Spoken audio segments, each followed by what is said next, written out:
वही सालोक्य आदि के क्रम से प्राप्त होने वाली मुक्ति है। उन पुरुषों की भक्ति के अनुसार उन सबको उत्कृष्ट फल की प्राप्ति होती है। उस भक्ति के साधन अनेक प्रकार के हैं, जिनका साक्षात महेश्वर ने ही प्रतिपादन किया है। उनमें से सारभूत साधन को संक्षिप्त करके मैं बता रहा हूँ। कान के भगवान के नाम गुण और लीलाओं का श्रवण वाणी द्वारा, उनका कीर्तन तथा मन के द्वारा उनका मनन, इन तीनों को महान साधन कहा गया है। तात्पर्य यह है कि महेश्वर का सुनना, कीर्तन और मनन करना चाहिए। यह श्रुति वाक्य हम सब के लिए प्रमाणभूत है। इसी साधन के महत्वपूर्ण मनोरथों को सिद्धि में लगे हुए आप लोग परम साध्य को प्राप्त हो प्रत्यक्ष वस्तु को आंख से देखकर उसमें प्रवृत्त होते हैं।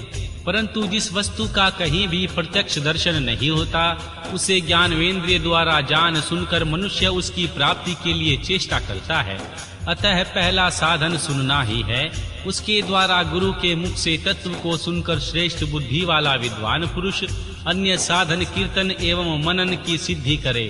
क्रमशः मनन पर्यंत इस साधन की अच्छी तरह साधना कर लेने पर उसके द्वारा सालोक्य आदि के क्रम से धीरे धीरे भगवान शिव का संयोग प्राप्त होता है।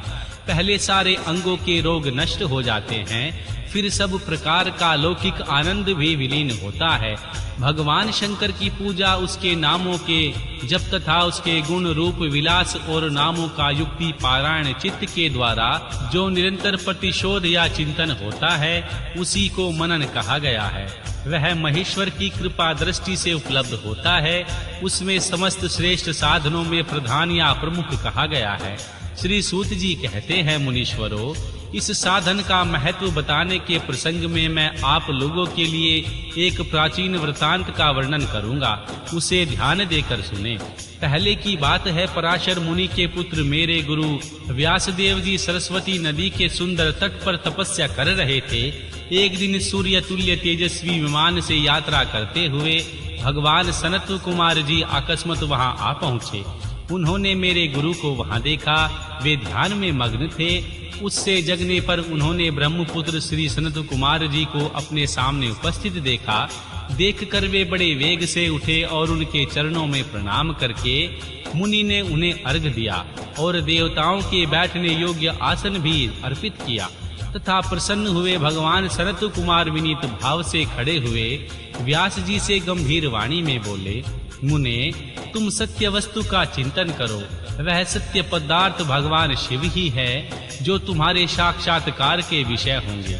भगवान शिव का श्रवण कीर्तन मनन ये तीन महत्तर साधन कहे गए हैं। ये तीनों ही वेद सम्मत हैं। पूर्व काल में मैं दूसरे साधनों के सभ्रम में पड़कर घूमता घामता मंदराचल पर्वत पर जा पहुंचा और वहां तपस्या करने लगा। तदंतर महादेव शिव की आज्ञा से भगवान नंदीकेश्वर वहां आ गए। उनकी मुझ पर बड़ी दया थी।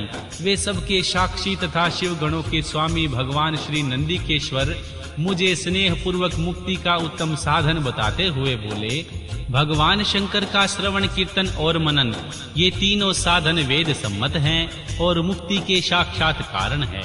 यह बात स्वयं भगवान शिव ने ही मुझसे कही है। अतः ब्राह्मण, तुम सुनने आदि तीनों साधनों का ही अनुष्ठान करो। श्री व्यास जी ने बारंबार ऐसा कहकर अनुगामियों सहित ब्रह्मपुत्र श्री सनत कुमार परम सुंदर ब्रह्मधाम को चले गए। इस प्रकार पूर्व काल के इस उत्तम वृतांत का मैंने संक्षेप में वर्णन किया है।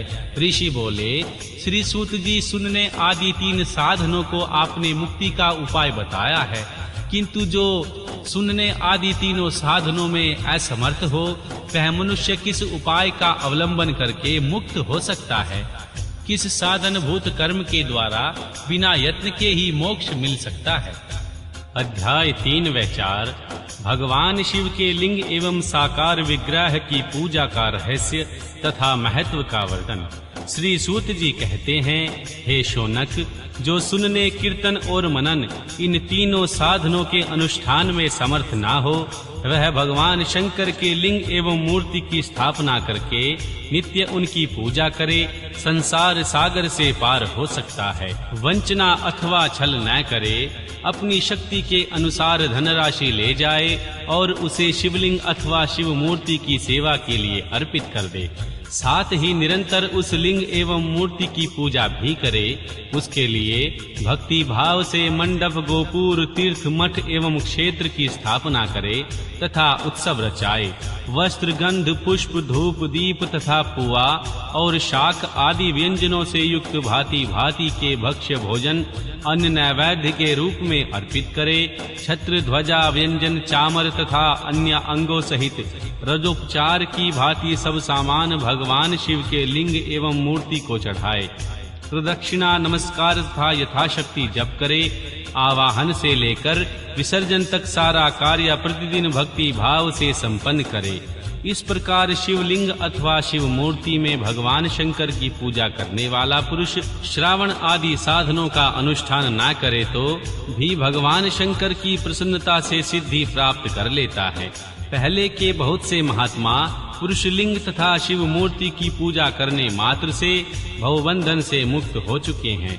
ऋषियों ने पूछा, मूर्ति में ही सर्वत्र देवताओं की पूजा क्यों होती है, परंतु भगवान शिव की पूजा सब जगह है, मूर्ति में और लिंग में भी क्यों की जाती है? श्री सूत जी ने कहा, मुनीश्वरों, तुम्हारा यह प्रश्न बड़ा ही पवित्र और अत्यंत अद्भुत है। इस विषय में महादेव जी ही वक्ता हो सकते हैं। दूसरा कोई पुरुष कभी और कभी भी इसका प्रतिपादन नहीं कर सकता। इस प्रश्न के समाधान के लिए भगवान शिव ने जो कुछ कहा है उसे मैंने गुरुजी के मुख से जिस प्रकार सुना है उसी तरह क्रमशः वर्णन करूंगा। एकमात्र भगवान शिव ही ब्रह्म रूप होने के कारण निष्कल निराकार कहे गए हैं। रूपवान होने के कारण उन्हें सकल भी कहा गया है, इसलिए वे सकल और निष्कल दोनों हैं। शिव के निष्कल निराकार होने के कारण ही उनकी पूजा का आधारभूत लिंग भी निराकार ही प्राप्त हुआ है, अर्थात शिवलिंग शिव के निराकार स्वरूप का प्रतीक है। इसी तरह शिव के सकल या साकार होने के कारण उसकी पूजा का आधारभूत विग्रह साकार प्राप्त होता है, अर्थात शिव का साकार विग्रह उसके साकार स्वरूप का प्रतीक होता है। सकल और अकल, समस्त आकार सहित साकार और अंग से आकार सर्वथा रहित निराकार रूप होने से ही ब्राह शब्द से कहे जाने वाले परमात्मा हैं। यही कारण है सब लोग लिंग निराकार और मूर्ति साकार दोनों में ही सदा भगवान शिव की पूजा करते हैं। शिव से भिन्न जो दूसरे देवी देवता हैं वे साक्षात ब्रह्मा नहीं हैं, इसीलिए कहीं भी उनके लिए निराकार लिंग उपलब्ध नहीं होता। पूर्व काल में बुद्धिमान ब्रह्मपुत्र श्री सनत कुमार मुनि ने मंदराचल पर नंदिकेश्वर से इसी प्रकार का प्रश्न किया था। श्री सनत कुमार बोले, भगवान शिव से भिन्न जो देवता हैं उन सब की पूजा के लिए सर्वत्र प्राय वेर मूर्ति मात्र ही अधिक संख्या में देखा और सुना जाता है। केवल भगवान शिव की ही पूजा में लिंग और वेर दोनों का उपयोग देखने में आता है। अतः कल्याणमय नंदिकेश्वर, इस विषय में जो तत्व की बात हो वह मुझे इस प्रकार बताइए जिससे अच्छी तरह समझ में आ जाए। श्री नंदिकेश्वर ने कहा, निष्पाप ब्रह्म कुमार, आपके इस प्रश्न का हम जैसे लोगों के द्वारा कोई उत्तर नहीं दिया जा सकता, क्योंकि यह गोपनीय विषय है और लिंग साक्षात ब्रह्मा का प्रतीक है। यद्यपि आप शिव भक्त हैं, इसीलिए इस विषय में भगवान शिव ने जो कुछ बताया है उसे ही मैं आपके समक्ष कहता हूँ। भगवान शिव ब्रह्म रूप हैं, निष्कल निराकार हैं, इसीलिए उन्हीं की पूजा में निष्कल लिंग का उपयोग होता है। संपूर्ण वेदों का यही मत है।